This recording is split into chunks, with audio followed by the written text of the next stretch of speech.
Salatullah salamullah ala taha rasulillah. Salatullah salam. Bismillahirrahmanirrahim. Qala Allah Ta'ala fil Qur'an wa muhkam kitabih. Bismillahirrahmanirrahim. Qul in kuntum tuhibbunallaha fattabi'uni yuhibbukumullah wa yaghfir lakum dhunubakum wallahu ghafurur rahim. Qala yadun qul ati'ullaha wa rasulahu fa in tawallaw fa innallaha la yuhibbul kafirin. Para sahabat beriman yang dirahmati Allah, alhamdulillah wa syukurillah, puji syukur kita panjatkan di kehadirat Allah Subhanahu wa ta'ala.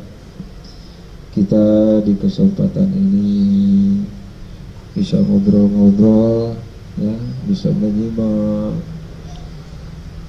dalam rangka mengkaji ajaran-ajaran Islam. Insyaallah kita di sini membuka tafsir Ibnu Katsir, surat Ali Imran ayat 13. Qul in kuntum tuhibbunallah fattabi'uni yuhibbukumullah wa yaghfir lakum dhunubakum wallahu ghafurur rahim.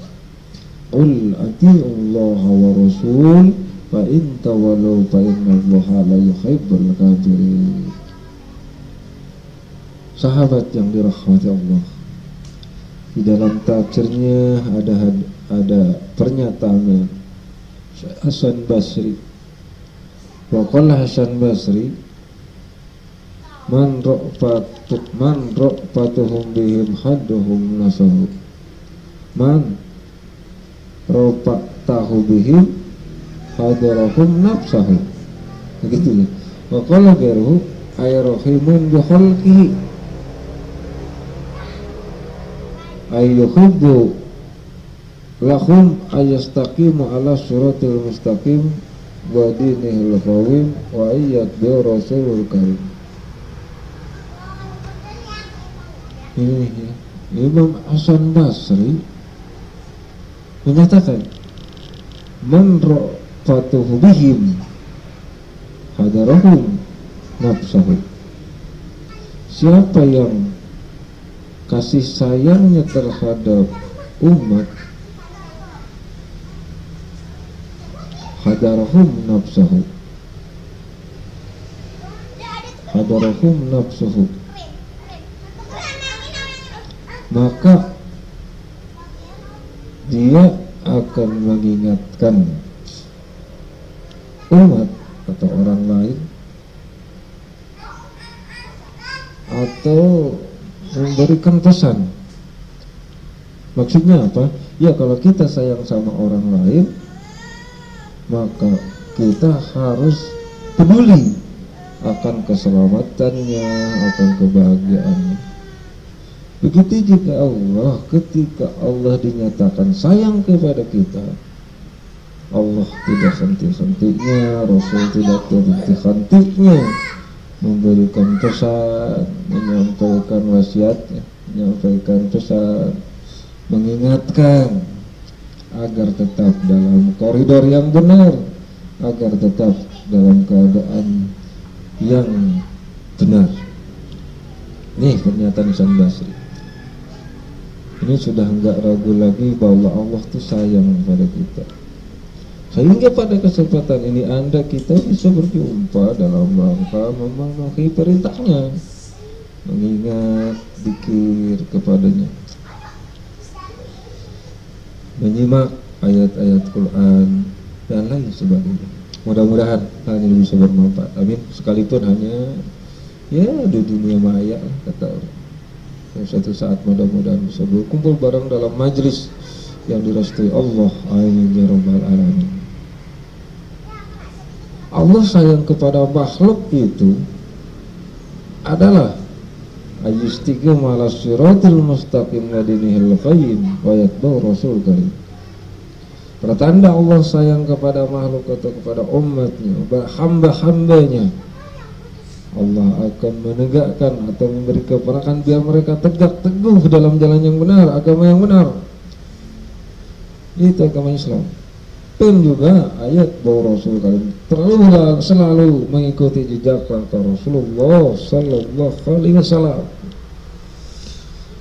Inilah pertanda kebenaran, pertanda Allah sayang kepada kita untuk memberikan pesan selalu mengikuti jejak langkah Rasul sebagai tauladan, sebagai tolak ukur dalam kehidupan kita sehari-hari. Sebagaimana ini tertuang Al-Imran ayat 13. Qul in kuntum tuhibbunallaha fattabi'uni yuhibbukumullah wa yaghfir lakum dzunubakum wallahu ghafurur rahim. Kawan sahabat yang dirahmati Allah, ayat ini di dalam tafsir Ibnu Katsir, hadhil ayat al-karimah hakimatun ala kulli man idda'a mahabbatallah walaysa huwa ala tariqatil muhammadiyah fa innahu kadhib fi da'wati nafsil amri hatta yatmu syar muhammadiyyi wa dini nabiyyi fi jami' aqwali wa akhwali. Ini ayat adalah mengatur atau memberikan batasan kepada orang yang mengaku dirinya cinta kepada Allah.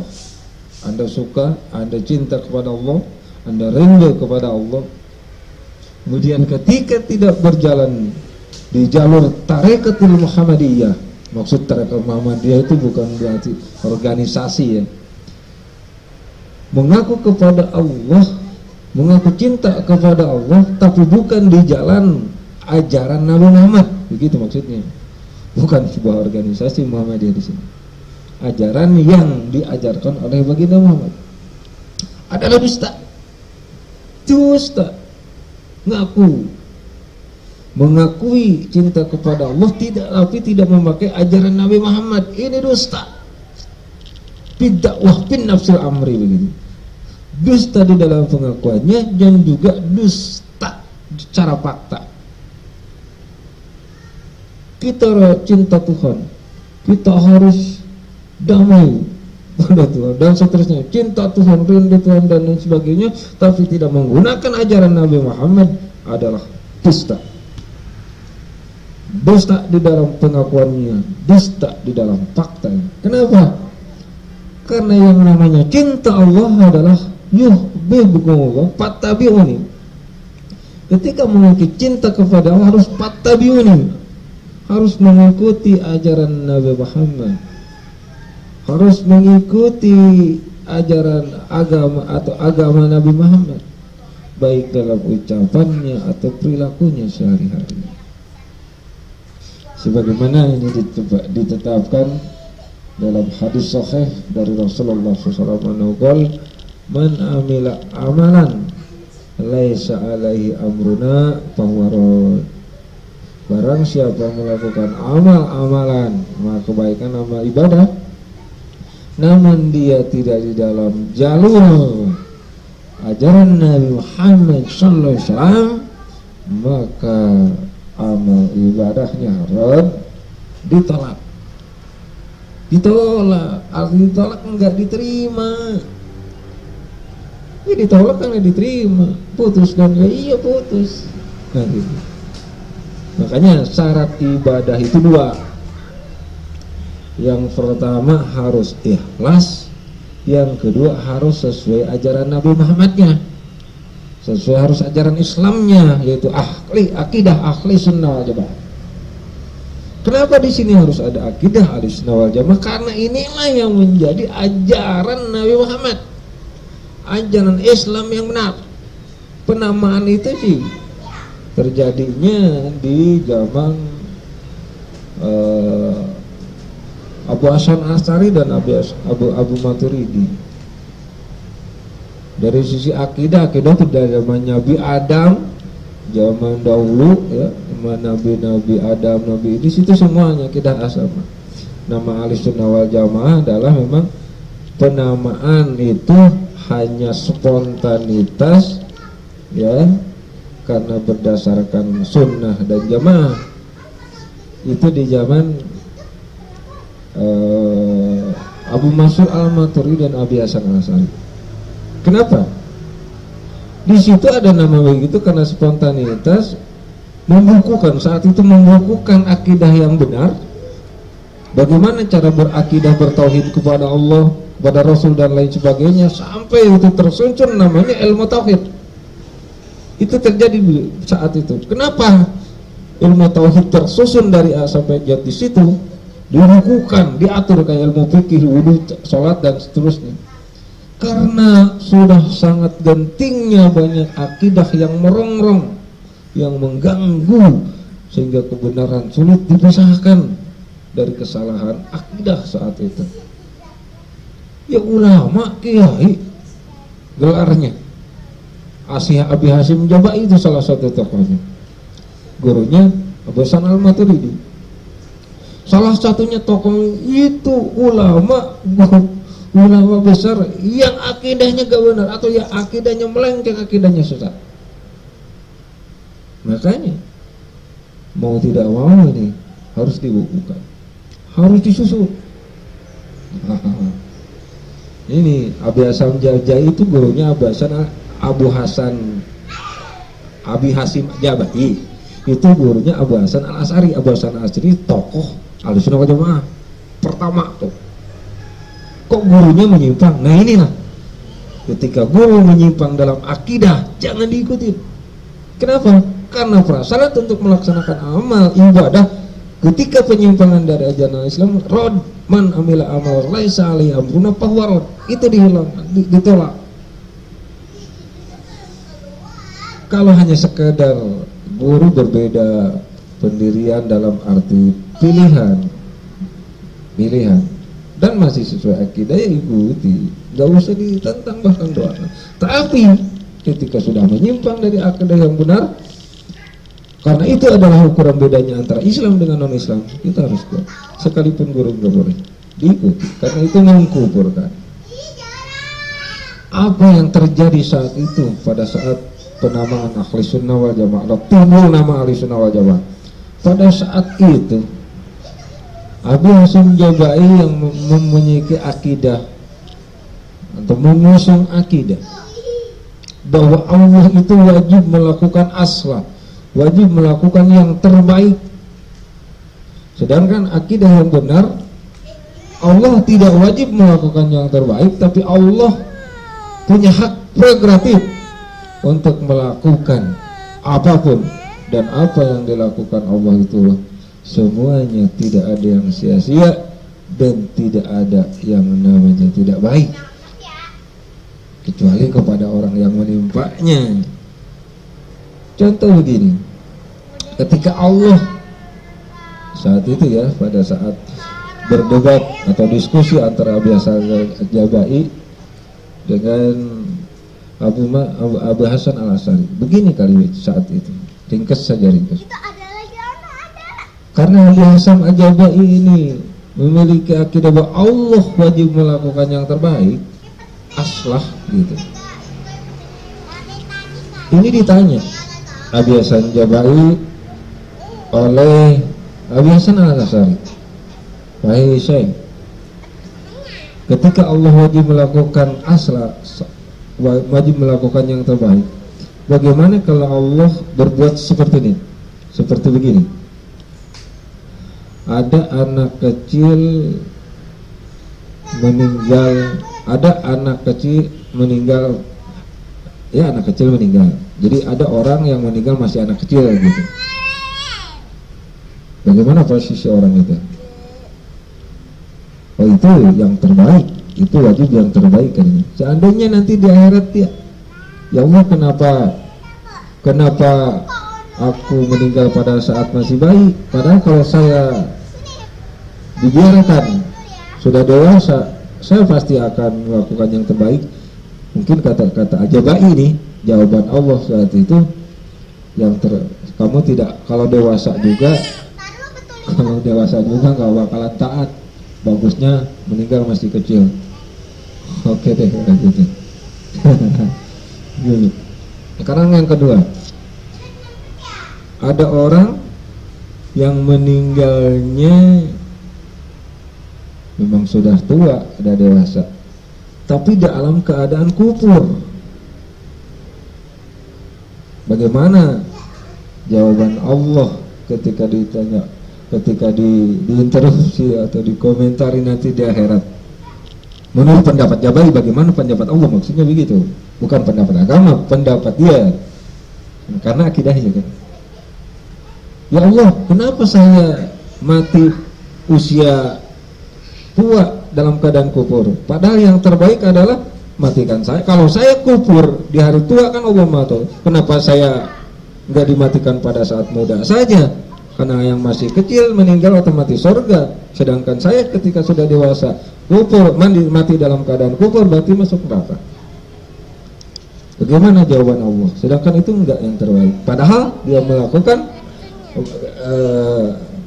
Allah wajib melakukan yang terbaik menurut saya yang terbaik. Ini Hasyim Jawi nggak bisa jawab, tuh nggak bisa ngomong. Di sini Allah bukan wajib melakukan yang terbaik kepada hambanya, tapi hak prerogatif. Itu boleh. Artinya boleh lakukan, boleh enggak. Gitu. Ini nih akidah. Artinya apa? Nah kalau misalkan Allah melakukan, ada orang tua meninggal dalam keadaan kufur kemudian di akhirat masuk neraka, berarti Allah salah. Ini nggak mungkin. Hak prerogatif bukan. Kalau nyatakan Allah wajib melakukan yang benar, berarti Allah salah. Makanya ini akidah yang tidak benar. Ini harus hati-hati kalau orang nggak ngaji, nggak tahu model begini. Ngaji, datang ke sini ngaji. Ahlussunnah wal Jamaah itu apa? Ngaji yang benar. Akidahnya. Sekarang mah yang banyak perbedaan segala macam. Kenapa? Karena memang pada saat sekarang itu sudah, kalau ibarat dunia ini kalau diibaratkan hari hampir mau maghrib. Kalau Abu maghrib, kenapa maghrib? Dulu pada turun surat wal asri turun demi waktu asar. Jadi waktu asar saat itu usia dunia laksana hari itu waktu asar. Kalau sekarang bukan waktu asar lagi kan, otomatis hampir mau maghrib. Ketika mau maghrib segala binatang malam, dari mulai kuntilanak, genderuwo, ular, kupu-kupu malam, pokoknya mah sampai dari hewan kecil sampai yang hewan kepalanya gede malam tuh keluar. Ini juga agama, dari mulai paham mengurangi tarawih dari 20 jadi 8 sampai mengurangi akidah, nggak boleh acara begitu, nggak bawa sampai membid'ah-bid'ahkan. Ini kan banyak. Ini harus hati-hati, harus hati-hati. Kenapa? Ini yang akan dihadapi di jahit zaman. Kalau enggak mendatangi ulama benar, kiai emang ahli dalam ilmunya, ya, cuman sekolah doang, mah kadang-kadang ngajinya juga kagak benar. Ini fakta. Tata kramanya nggak diperhatikan. Quran disentuh begitu saja. Kitab taruh basukin sama-sama barangnya sama buku biasa. Nggak boleh itu. Bagaimana tata krama tidak diperhatikan, bagaimana nanti mendapatkan ilmunya? Sedangkan salah satu menghormati ilmu itu harus menghormati ilmunya itu sendiri. Ngaji nggak pakai peci, nggak hormat itu. Sholat pakai kaos doang. Ini Bapak ngaji pakai kaos juga, lagi gerah. Acaranya santai itu. Ya hadirin yang berbahagia. Jadi kita kembali ke bahasan. Syarat ibadah dua, yang pertama harus ikhlas, yang kedua sesuai akidah wal jamaah. Kenapa? Karena berdasarkan ini sabda Nabi, hadisnya sahih, barang siapa yang melaksanakan amal ibadah kemudian tidak sesuai ajaran Nabi Muhammad SAW, bahwa rodun adalah ditentang atau ditolak. Ini juga berdasarkan sabda Nabi SAW, menabkan Nabi sallallahu Qul in kuntum tuhibbunallah fattabi'uni yuhibbukumullah. Bukan ke situ atau bukan ke situ bahaya. Bukan ke situ tuh ke situ.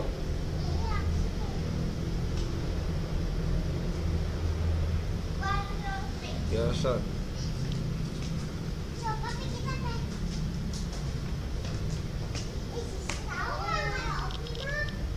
Gangguan anak-anak nih, ganggu nih. Sampai mana tadi hadirin? Jadi harus sesuai dengan akidah yang benar ya, berdasarkan hadis man amila amalan laisa ali amruna fahuwa. Siapa yang melakukan amal kebaikan tetapi tidak sesuai ajaran Nabi SAW, ibadah tidak sesuai ajaran Nabinya, maka akan ditentang atau ditolak. Ini juga berdasarkan firman Allah. Ini Ibnu Katsir ya, tafsir Ibnu Katsir surat 31 Al-Imran 31. Qul in kuntum tuhibbunallah fattabi'uni yuhibbukumullah. Kawan yang menghormati Allah, inilah saja yang mendapatkan sampaikan, semoga kiranya bermanfaat. Assalamualaikum warahmatullahi wabarakatuh.